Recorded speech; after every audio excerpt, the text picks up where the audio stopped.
Hi guys, welcome to Daily Dose of DIY. My name is Chris and today I'm going to show you how to strip tumblers with Citristrip Paint Stripper. Isn't that effect so cool?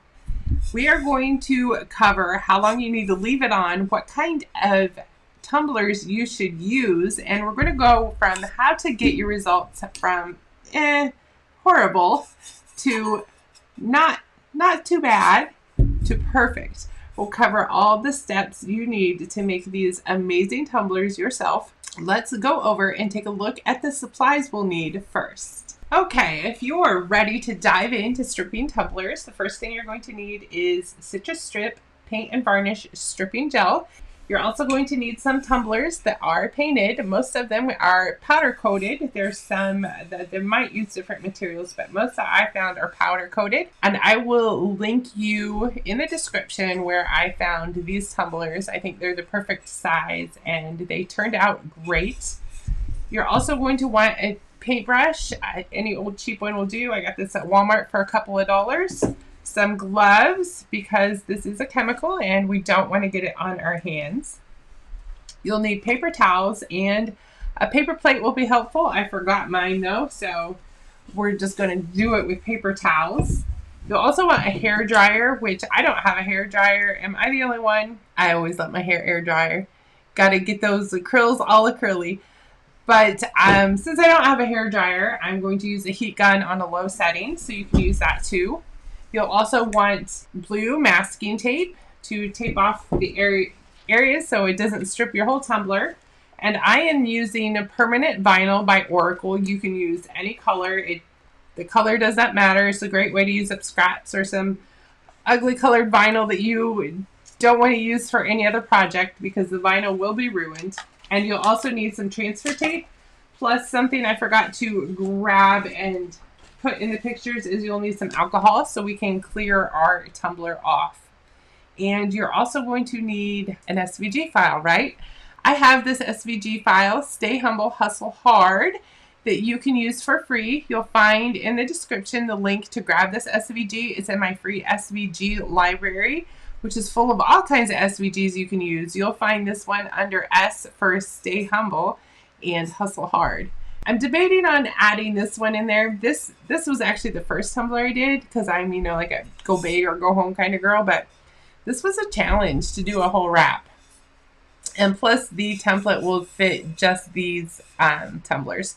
So let me know in the comments below if you're up for the challenge, if you'd like to see this SVG, and I might throw that one in too. Let's go ahead and go over to Cricut Design Space and get this SVG cut. We'll get it on the tumbler and I'll give you all my tips and tricks to get good crisp lines and not bad sad lines. Okay, we're in Cricut Design Space and you can see I already have our design in here. If you need help uploading and downloading SVG files, not a problem. I will link in the description for you how to do that so you can get this design into Design Space. You will want to also measure your tumbler first so you know what size to make this SVG to put on your tumbler. So it looks like mine is about 3.5 inches, so I'm just going to downsize it to somewhere around 3.5. And you can size with the update that came this summer, you can resize from any corner. It's my habit to still just go down to this bottom corner. But once you have your SVG sized correctly, we're going to go ahead and click the Make It button. I have to change to my Maker real quick. I use an Explorer at home and a Maker in my office. And then you do not, we're going to choose matte for any material. You do not need to mirror this, but you want to move it a little more down in the center because we want to give ourselves some margin at the top and sides. We're actually making a stencil here, so we don't want it right up to the edge. While it connects to my Maker, we'll go ahead and get our matte loaded. If you have an Explorer, go ahead and set your dial to vinyl, and then on a Maker, I'm just going to choose matte vinyl from my list of supplies. Line up my vinyl at the edge of the mat and get it all smoothed down, and then we're ready to cut. Okay, it's done cutting, so I'm just going to unload my mat and then flip it over to remove the mat from the vinyl so it doesn't curl. And then I'm going to cut the extra vinyl away from my design so we can use the scraps for another project. But again, be sure to leave enough margin around the edges because we are using this as a stencil.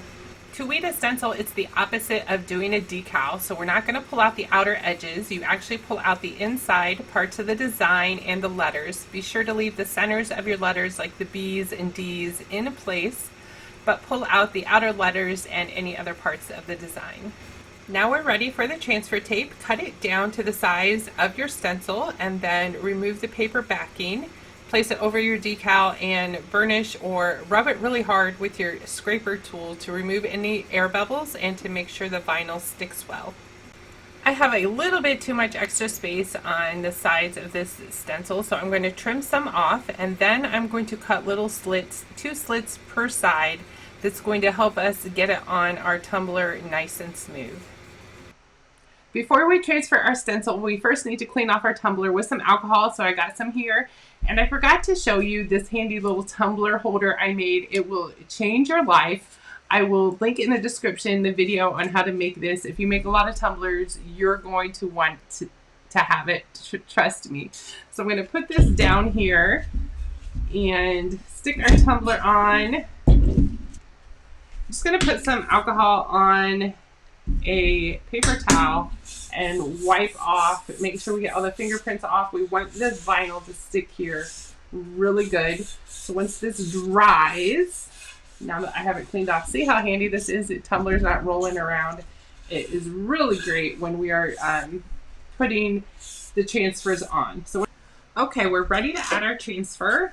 And once again, this is permanent vinyl. I've seen some people use removable vinyl, and I just have not had as good as luck with that. When I started, this was my first one, right, with the permanent vinyl, and then I did some of the tests that I showed you that didn't turn out so well. One of them was with removable vinyl, and it did not work as well. So I do recommend you use a permanent vinyl to help stay stuck to your mug. So we're just going to remove the backing here. If there's pieces that, make sure the inside of your letters stay, but if there's any that fall off, you just push them back down like that, and it's usually good to go. That L doesn't want to stay. You can also try to take it from a different angle. Now it's staying good, and we have all the centers of our letters in there. So I'm just going to line it up on the tumbler. I think that looks pretty good. And I'm going to start with pushing the center down and then go out to the sides. We want to make sure that the lettering and all the part of your design is not crinkled. But if you get some crinkles off to the top or over to the side, that is okay. And that is why I cut the slits in there, to help ease some of those wrinkles. But you definitely want to push down and make sure we have a good seal around any lettering or design that you're going to transfer. Once you have the design part good and flat against your tumbler, we can remove the transfer tape. So I'm going to start over on this end, and it depends on your tumbler. This one's a matte finish. Plus it has like an extra grip coating, so it might be a little bit harder than, to say, this one I have. It doesn't have really the extra grip. It's still a matte finish, but it might be, depending on your tumbler, a little bit of a challenge to get it started because it's not going to want to stick initially. And it's going to tear, my transfer tape is tearing here where I made the slits, and that is totally fine. We can go back and get extra pieces. And I just want to make sure I push it down as the transfer tape comes off, because it will try to lift a little bit if you have one of those matte finishes on your cups. Let's see if I can get this piece of transfer tape.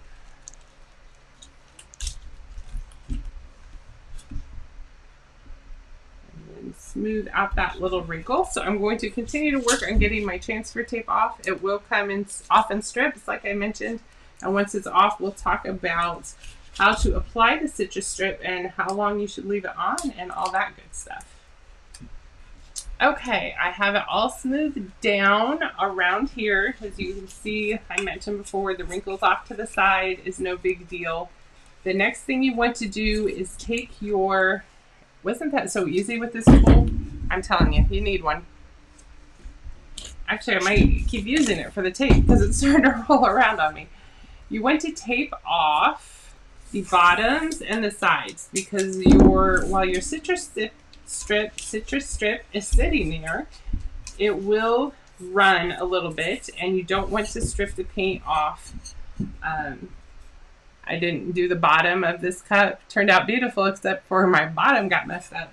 So we want to make sure we tape the bottom too and each of the sides. If you're going to leave it laying flat, you might even want to tape up the whole cup.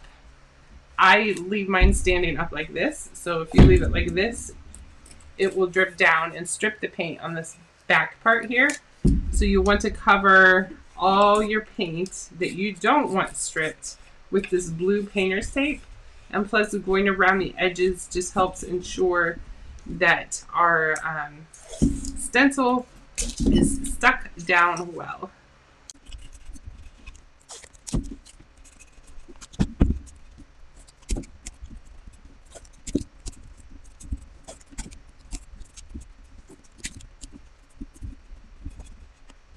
Okay, the hard part is done, and what happens next will be the difference between wah wah wah and a good citrus strip transfer.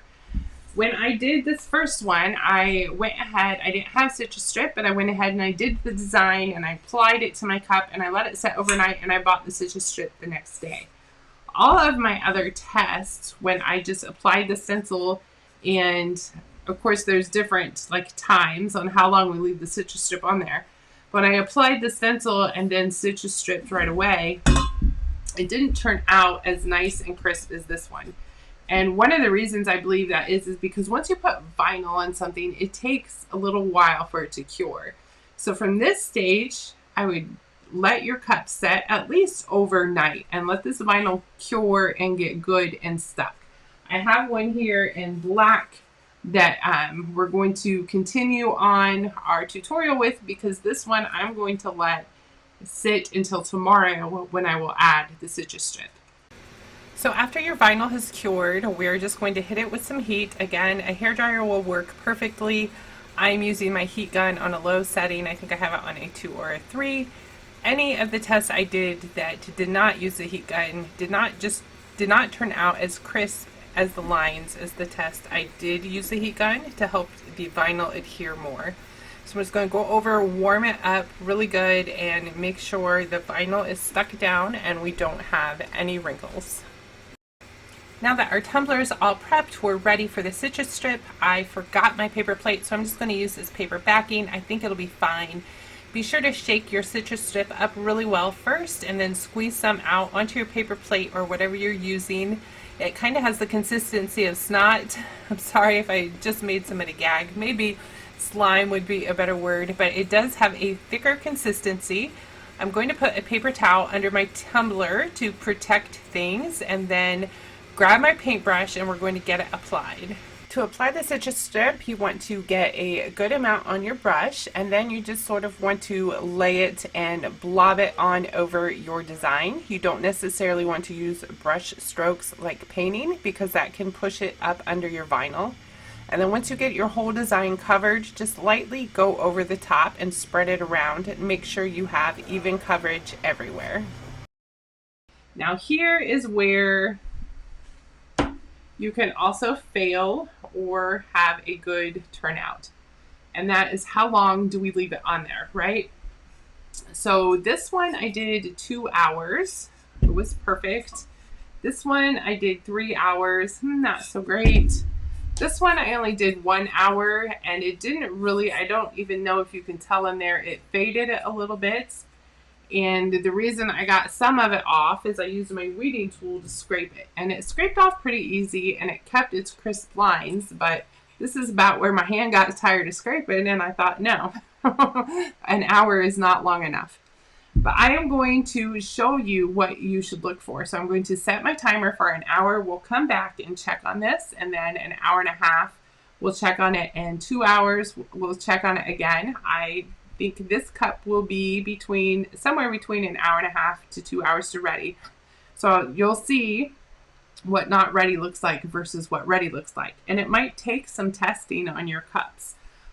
Buy one to just try different test things. I'm kind of mad I tested purple. It's my favorite color. But buy one for a test, because every tumbler has a different thickness of coating, different finish, whether it's matte or like a glossy, and your time might only take an hour. Okay guys, it hasn't been quite an hour and I've been watching this. It's only been about 50 minutes.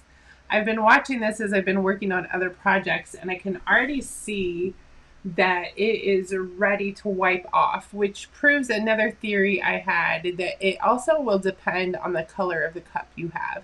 Because the pink definitely took 2 hours, and this one looks ready in an hour. And if you can see in here, it starts to bubble up. And if you're not quite sure still, you can take your weeding tool and just give it a scrape. And if the paint easily moves, then we're ready to clean it off. So I'm going to get set up in my little office kitchen, and we will take a look at the final results of this. Okay, first thing I'm going to do is wipe off the extra with a paper towel, because I don't want all of that to go down the drain. I forgot my gloves, but you might want to wear your gloves for this step. You can see a lot of it is already coming off. And then once the excess is off, we're going to start running the water, and just grab an old dish towel or dish rag and begin scrubbing. You shouldn't have to scrub super hard if your paint was bubbling up and ready, but some sections you might need to scrub a little harder than others. Your vinyl will also start to fall off at this point, and that is totally fine. Once most of the paint has been removed, you can go ahead and remove your tape and extra vinyl that's still on the cup, and then you'll want to give it a final wash to help remove that tape and vinyl residue and get any more bits of paint that didn't come off on your first scrub. And here is our final cup with these nice crisp lines. So to recap, permanent vinyl makes a difference. Let it set on overnight. Curing makes a difference. Hit it with a little bit of heat before you add the Citristrip, and then keep an eye on it on your very first one. Get a test mug. Don't do it in your favorite color. This was my test mug. Color makes a difference, and the type of mug and coating you have makes a difference. So this one was ready in 50 minutes. I would probably set your timer for 45 minutes and just check on it every 15 minutes. Once you start to see that bubbling, it's time, give it a test scrape with your weeding tool or a toothpick if you don't want to use your weeding tool, and see if it comes off easily. If you leave it on too long, it starts to eat through the vinyl and you get crap. If you don't leave it on long enough, if you don't see that bubbling up, might still be savable, but you're going to get some hand cramps. This one messes up my light for some reason. You're going to get some hand cramps scraping all of that off. Thank you so much for watching and crafting with me today. I hope you enjoy your tumblers. Comment down below. Let me know if you like this design, if you like challenges. Be sure to grab this design for sure. Let me know if you have tried the Citristrip tumblers yet and how your results came out, or if you're just excited to give it a try. Thank you so much for watching. Be sure to like and subscribe. I'll see you on the next video. God bless.